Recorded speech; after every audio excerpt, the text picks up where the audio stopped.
Buenos días a todos, chicos. Deseo que se encuentren muy bien el día de hoy. Bueno, el día de hoy lo que vamos a hacer es trabajar con el tema del sistema de la Ley 100 del 93 y el sistema general de riesgos laborales. Entonces, vamos a recordar un poco cómo inició el sistema general de seguridad social integral y vamos a enfocarnos en el sistema general de riesgos laborales. Bueno, les voy a compartir unas presentaciones. Se trata del sistema general de seguridad social integral que introdujo la ley 100 del 93. Antes recordemos que cuando no había surgido la ley 100 del 93, existían dos formas de aseguramiento que iniciaron en 1986, que fue Caja Nacional de Previsión y que fue el Seguro Social, ¿cierto? El Instituto Colombiano de Seguros Sociales y el, la Caja Nacional de Previsión, que eran encargados de garantizar la afiliación a las personas del sector privado y público. El privado por medio del Instituto Colombiano de Seguros Sociales y en el público por medio de la Caja Nacional de Previsión. Luego llegó el Sistema Nacional de Salud con sus subsidios a la oferta. Luego la Constitución Política de 1991, que dio paso al surgimiento de la Ley 100 de 1993, ¿cierto? Al promulgar a Colombia como un Estado social de derecho y ratificar en los artículos número 48 que la seguridad social es responsabilidad del Estado y en el artículo 49 enfatiza que el servicio de salud es un servicio público a cargo del Estado. Entonces surge allí la ley 100 de 1993. En este periodo, pues después de la Constitución Política de 1991. Entonces, la Ley 100 de 1993 crea el sistema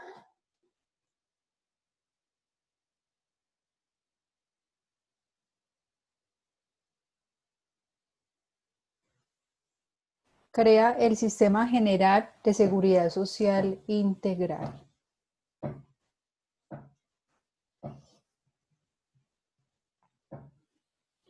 Este Sistema General de Seguridad Social Integral a su vez introduce unos subsistemas o esa ley 100 de 1993 está integrada por tres subsistemas que son el Sistema General de Pensiones, el Sistema General de Seguridad Social en Salud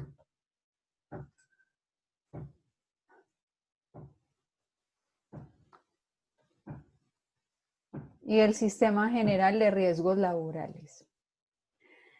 Cada uno de esos sistemas, ustedes lo saben, funciona de manera independiente. Cada sistema funciona con sus propias formas de aseguramiento, sus propias entidades de financiación, sus propias entidades de regulación. Vamos a mirar cuáles son las aseguradoras para cada uno de estos sistemas. Entonces tenemos que para el Sistema General de Pensiones, la aseguradora es la administradora de fondos de pensiones.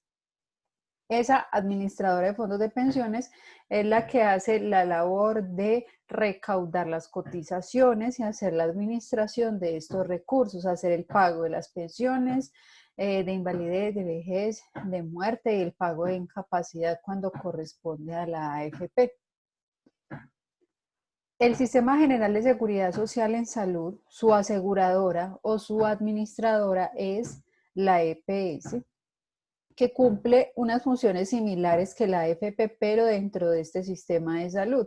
¿Cuáles son? Afiliar a las personas, recaudar las cotizaciones y hacer toda la parte de gestión relacionada con los pagos también, ¿cierto? Es la que le paga la IPS, es la que paga las incapacidades, es la que sufraga los gastos de prestaciones asistenciales y también económicas.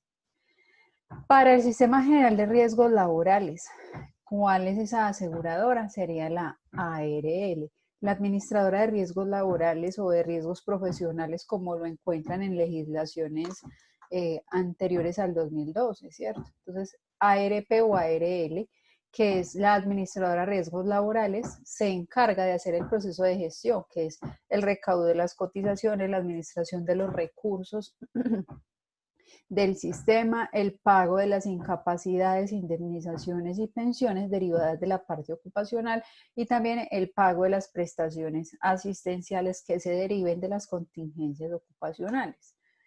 Bueno, vamos a mirar ahora qué riesgos, qué contingencias cubren cada uno de estos sistemas a través de cada una de estas aseguradoras.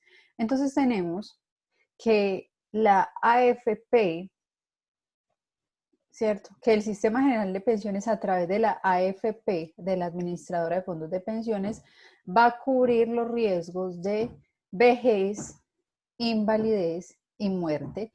Estos son los riesgos cubiertos por la Administradora de Fondos de Pensiones, ¿cierto? En realidad son los riesgos que cubre el Sistema General de Pensiones a través de la AFP o Administradora de Fondos de Pensiones.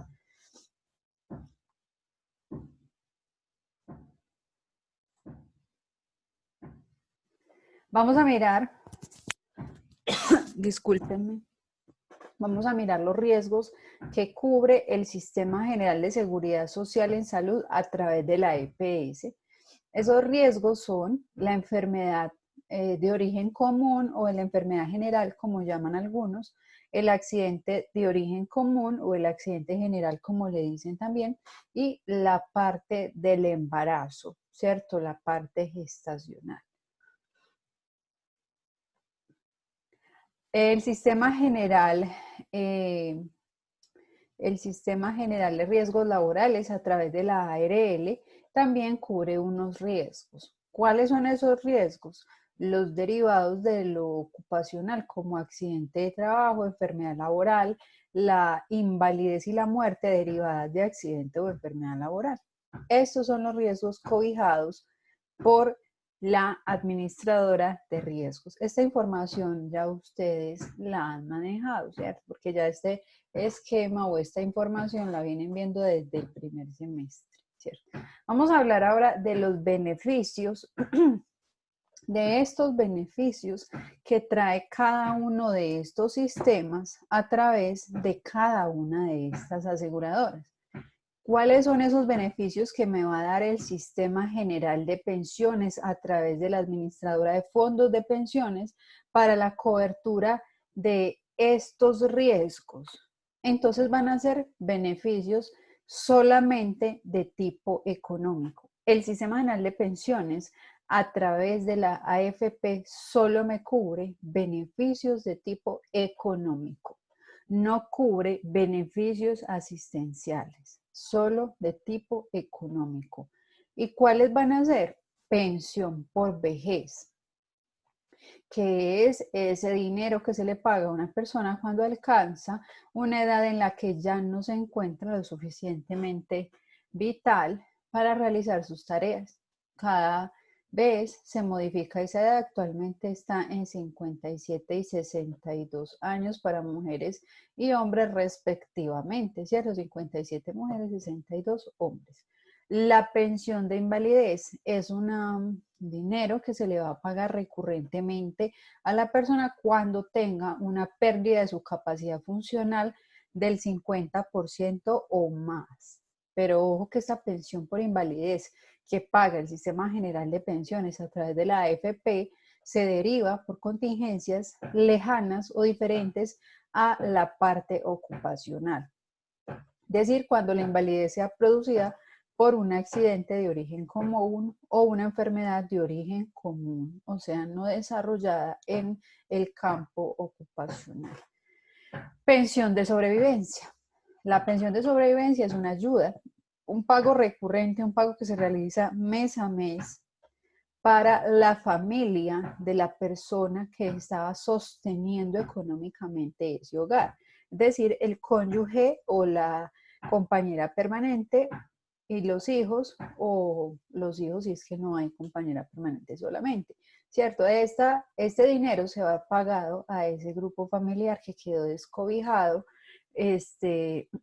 Al fallecer la persona que estaba realizando las cotizaciones convencionales al Sistema General de Seguridad Social Integral, es decir, el papá de la familia X fallece y él era el que cotizaba. Bueno, entonces, como era el que estaba trabajando y estaba generando ingresos para ese hogar, el Sistema General de Pensiones, al ver descubierta esa familia, le va a dar una pensión de sobrevivencia. El pago de la incapacidad temporal de origen común, ¿cierto? Del día 181 al día 360. Recuerde que la incapacidad de origen común se paga en proporción a los días, hay un responsable y unos porcentajes. Recordemos eso. Recordemos esa parte que nosotros veíamos en un momento. Entonces nosotros teníamos, por ejemplo, días de incapacidad. Teníamos, vamos a mirar, a recordar la parte del pago de las incapacidades para mirar por qué el fondo de pensiones paga desde ese día. Entonces, días de incapacidad, vamos a poner responsable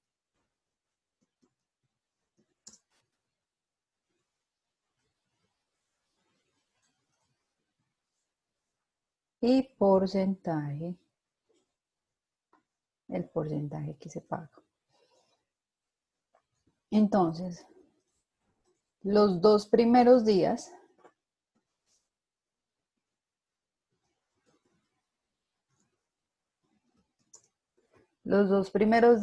los paga la empresa, ¿cierto? La empresa o el empleador.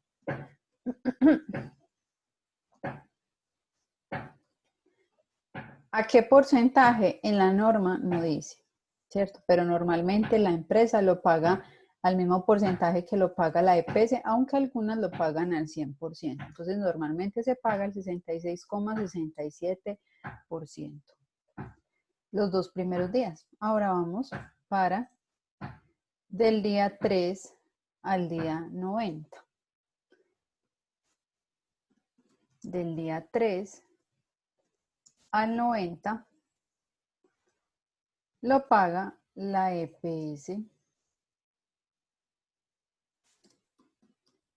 y lo paga al 66,67%.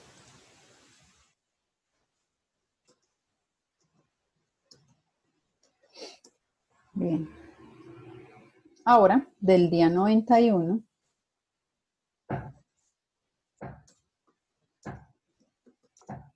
tu martillo, del día 91 al 180, entonces continúa pagando la EPS, pero ojo, a un porcentaje diferente.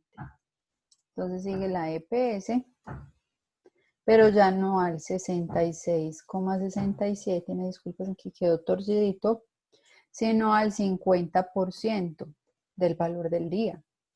Ahora, del día 181, Dios,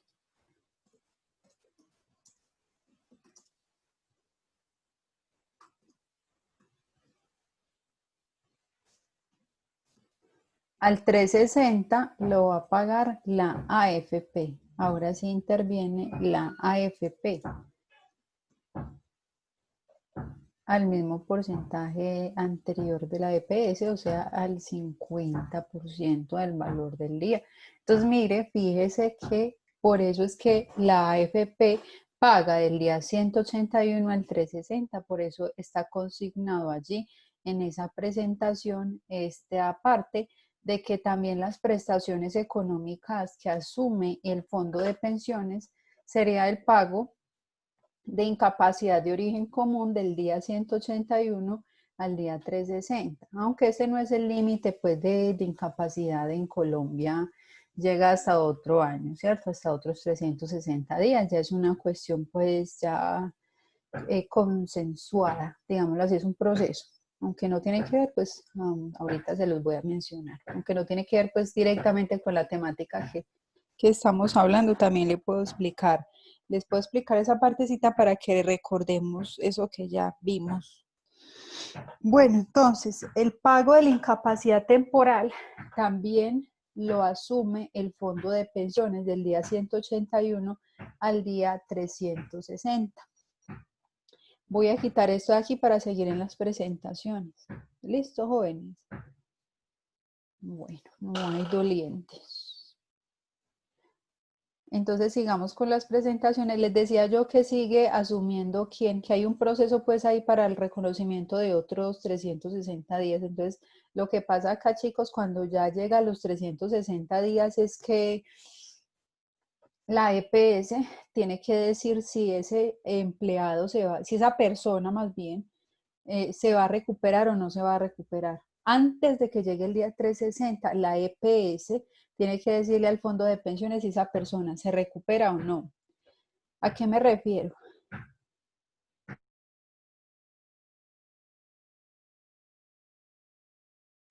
Discúlpenme, chicos. ¿A qué me refiero? A que la EPS decirle, vea EPS, vea a fondo de pensiones, esta persona no se va a recuperar para tramitarle entonces la pensión o si la pensión, porque la indemnización sería en el sistema de riesgos, para tramitarle la pensión porque ya no hay posibilidad de recuperación, esa persona ya lleva un año. Pero también la EPS puede decir, fondo de pensiones, vea, si la persona tiene posibilidad de recuperar, sigámosla incapacitando para darle la oportunidad de recuperarse, ¿cierto? Eso lo tiene que decir la EPS a tiempo, antes de que se cumplan esos 360 días. Si la EPS dice eso a tiempo, el fondo de pensiones sigue cubriendo la incapacidad hasta otro periodo igual a 360 días. Pero si la EPS no le dice a tiempo al fondo de pensiones, sea que la persona se haya recuperado, sea que no, si no le dice a tiempo, entonces le toca a la EPS asumir el pago de esa incapacidad. Entonces, es responsabilidad de esa EPS notificar oportunamente al fondo de pensiones una vez llegan los 360 días de que si esa persona se va a rehabilitar o no se va a rehabilitar. Solamente le piden eso a la EPS, díganos, ¿cierto? Si nos dice a tiempo, nosotros fondo de pensiones seguimos cubriendo. Si usted no nos dice nada, entonces le toca a usted cubrirlo. Eso es lo que pasa allí. Otra prestación económica es el auxilio funerario. Ese auxilio funerario es un monto que oscila entre 5 y 10 salarios mínimos legales mensuales vigentes. Es una ayuda que le dan a la familia de ese fallecido para sufragar los gastos funerarios, ¿cierto? Bueno, vamos ahora con los beneficios que nos ofrece el Sistema General de Seguridad Social en Salud a través de la EPS para la cobertura de estos riesgos que ya les mencioné. Entonces, el Sistema General de Seguridad Social en Salud cubre beneficios de tipo económico y también beneficio de tipo asistencial. Los beneficios de tipo económicos son el pago de la incapacidad temporal. ¿Desde cuándo? Como lo acabé de escribir, desde el segundo día hasta el día 180, ¿cierto? Ahí va a pagar la EPS esa incapacidad de origen común. Otro pago u otra prestación económica que ofrece el sistema de salud son las licencias de maternidad, que son de 18 y de 20 semanas cuando es un parto unitario y múltiple respectivamente. Es decir, es decir, 18 semanas de licencia para parto unitario y 20 semanas de licencia para parto múltiple, ¿cierto? 18 parto unitario, 20 semanas para parto múltiple. Y tenemos también la licencia de paternidad. Recordemos que la licencia de paternidad tiene 8 días. 8 días, ¿cierto? No se modificó esa parte. La licencia de maternidad pues va a ser un tiempo que el caballero, el papá de este niño, va a estar también en casa, pues prima la conformación de la familia, de acuerdo a la Constitución. Entonces, por eso también se le da una licencia de paternidad al padre del niño. Bueno.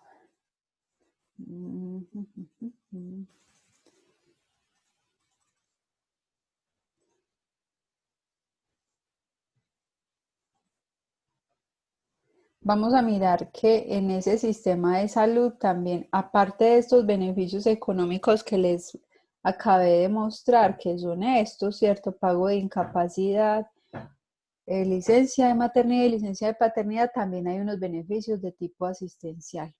¿Cuáles son? Los que están definidos en el plan de beneficios, ¿cierto? Que son medicamentos, procedimientos, laboratorio clínico, consulta externa, hospitalización o internación, trasplantes, todo lo que está planteado en el plan de beneficios. Bueno, el Sistema General de Riesgos Laborales, a través de la ARL, para la cobertura de estos riesgos que ya mencioné, hay también unos beneficios económicos y unos beneficios asistenciales. Esos beneficios económicos son estos, son bastanticos. ¿Cuáles son? El pago de la incapacidad temporal. El pago de la incapacidad temporal en el sistema de riesgos equivale al 100% del valor del día. La indemnización por incapacidad permanente parcial. Cuando una persona tenga una pérdida temporal, ¿cierto? Perdón, una pérdida definitiva de su capacidad laboral del 5, pero inferior al 50%.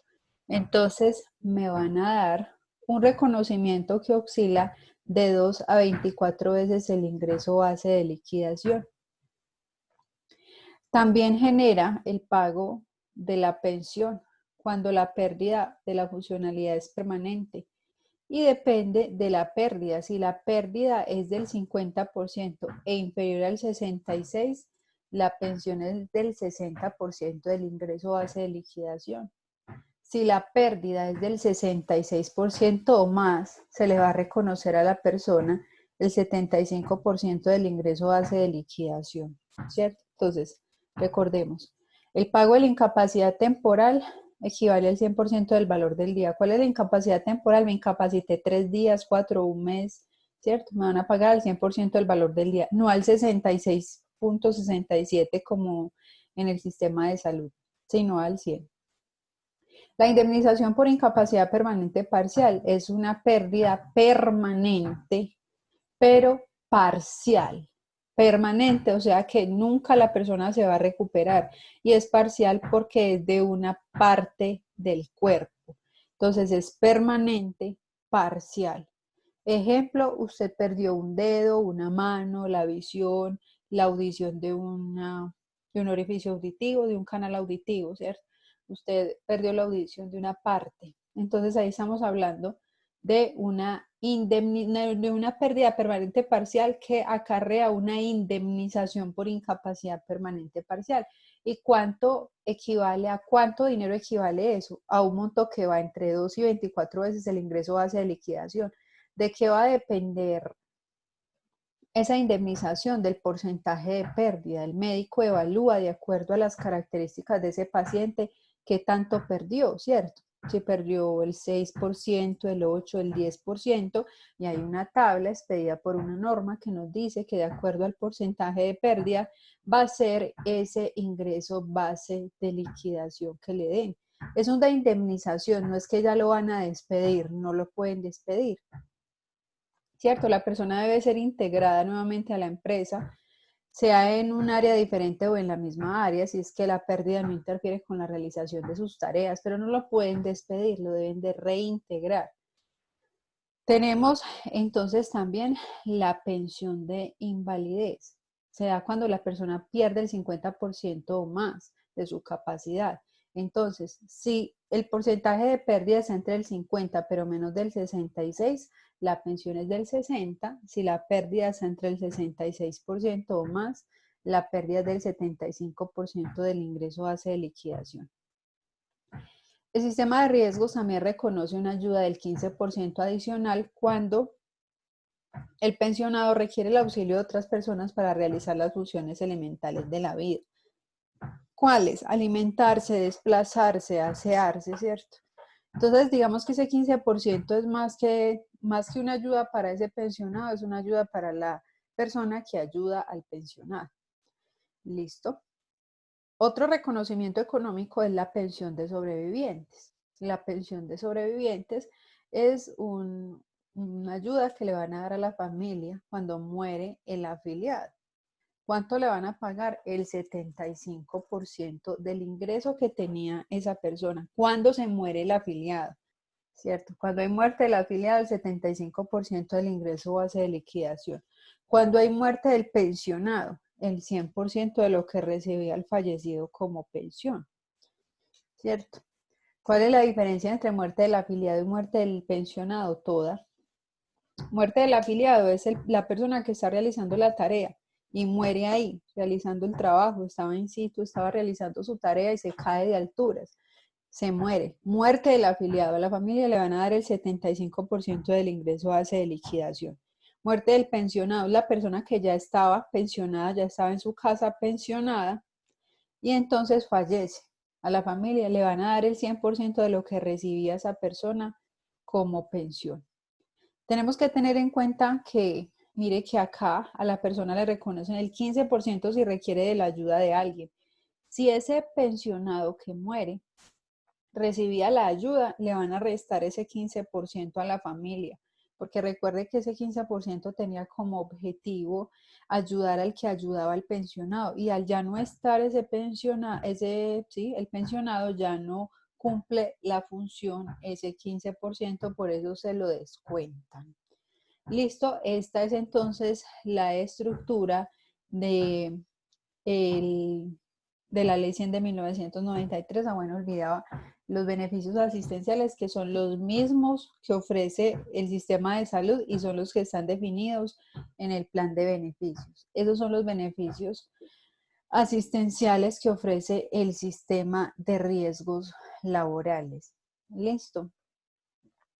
Hasta esta parte, ¿tienen alguna pregunta, chicos? ¿Tienen alguna pregunta sobre algún aspecto de lo que les acabo de explicar? ¿Lo tienen claro? Bueno, entonces eso que les acabé de comentar es lo que está en la Ley 100 de 1993, aunque la parte de las prestaciones económicas en la Ley 100 no está tan bien descrita como yo les acabo de explicar. Esta parte que les anexé yo en las prestaciones económicas está en otras normas, pero para complementar esos beneficios económicos que ofrece el sistema, pues lo pusimos allí. Pero no está en realidad eso planteado en la Ley 100 del 93, solo la estructura como tal. Bueno, luego de que surge la Ley 100 del 93 y crea el Sistema General de Seguridad Social Integral, entonces nace al año siguiente, en 1994, el decreto 1295 de 1994. Ese decreto 1295 de 1994 organiza el sistema de riesgos. Entonces vamos a mirar un poco de ese sistema general de riesgos laborales. Algunas de las cuestiones que les voy a explicar ya se las había mencionado en esta partecita jóvenes de la Ley 100 de 1993. Entonces, son cuestiones que están planteadas en el decreto 1295. Algunas ya se las mencioné y algunas las vamos a mirar por primera vez.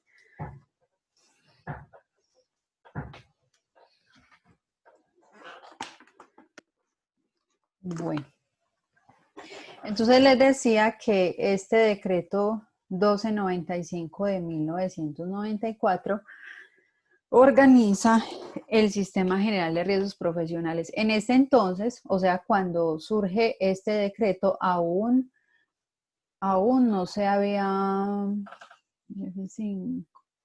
aún no se había, digamos, cambiado ese nombre del sistema general, Dios mío, del sistema general de riesgos profesionales por riesgos laborales. Esta plantillita de abajo no me deja ampliar la diapositiva. Bueno, desde acá. Decreto 1295 de 1994, les dije, organiza el Sistema General de Riesgos que se creó con la Ley 100 de 1993. Entonces, ¿en qué consiste esto de organizar el sistema? En realidad nos habla un poco más porque la Ley 100 no es que nos diga mucho, define accidente de trabajo, enfermedad laboral, pero no nos dice cómo va a funcionar ese sistema de riesgos. Bueno, entonces acá nos define en el decreto 1295 lo que es el Sistema General de Riesgos Profesionales, que hoy en día es Sistema General de Riesgos Laborales. Entonces nos dice que es ese conjunto de entidades tanto públicas como privadas, también son las normas y los procedimientos, todo lo que exista con el objetivo de prevenir y proteger a los trabajadores de los efectos que genera la realización de la tarea, ¿cierto? Es decir, cuando usted está trabajando, la empresa hace todo lo posible por evitar el peligro, eso hace parte del sistema general de riesgos.